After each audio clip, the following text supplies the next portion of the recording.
نکل کر خانقاہوں سے ادا کر رسم شبیری کہ فقر خانقاہی ہے فقط اندوہ دلگیری.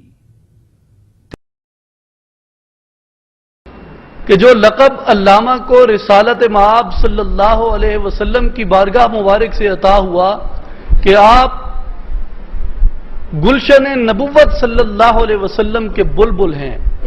کہا حضور نے اے اندلیب باغ حجاز کہ اقبال آپ باغ نبوت کے بلبل ہیں کہ جو باغ نبوت میں ترانے گاتے ہیں رسالت مآب صلی اللہ علیہ وسلم کے دین کے، رسالت مآب صلی اللہ علیہ وسلم کے نظریے کے. اور کلی کلی ہے تیری گرمی نواس گداز کہ اس چمن کی جو کلیاں ہیں وہ اقبال کے ترنم سے، وہ اس بلبل کے ان نغموں کے تلاطم سے وہ پگھلتی جاتی ہیں، ان میں گداز پیدا ہو جاتا ہے.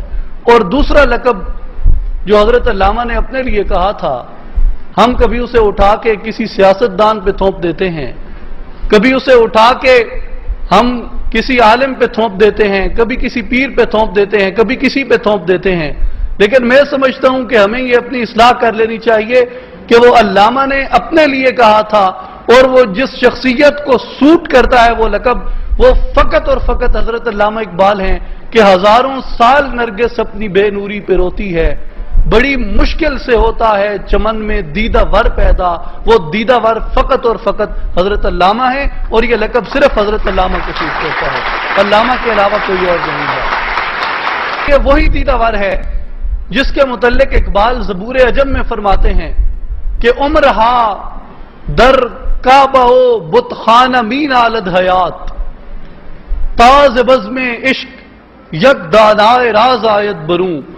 کہ ہزاروں سال، کئی صدیاں زندگی عبادت گاہوں کے اندر اور کعبے کے اندر نوحہ کرتی ہے، وہاں روتی ہے، وہاں فریاد کرتی ہے، اور ہزاروں سالوں کی، کئی صدیوں کے اس آہوزاری کے بعد، زندگی کی اس مناجات کے بعد، زندگی کی ان آرزوؤں اور زندگی کی ان تمناؤں کے بعد بزم عشق سے ایک دانائے راز پیدا ہوتا ہے. اور حضرت علامہ اقبال وہ دانائے راز ہیں جس میں حضرت علامہ اقبال نے یہ کہا کہ سرود رفت باز آید کنایت، کہ جو مزہ گزرا ہے، جو لطف آیا ہے، کیا یہ لطف اب دوبارہ آتا ہے یا نہیں آتا. نسیم از حجاز آید کنایت، کیا مدینہ منورہ سے، کیا روضہ رسول صلی اللہ علیہ وسلم سے، کیا بارگاہ رسالت مآب صلی اللہ علیہ وسلم سے وہ ہوا دوبارہ آتی ہے یا نہیں آتی. میرے بڑے بھائی اجمل نیازی صاحب تشریف فرما ہیں، یہ اہل سخن اس بات کو جانتے ہیں کہ نسیم از حجاز آیت کنایت، یہ کس کی طرف اشارہ تھا. وہ نسیم از حجاز کون ہے؟ وہ کون آیا تھا جس کے لیے اقبال نے کہا کہ نسیم از حجاز آیت کنایت؟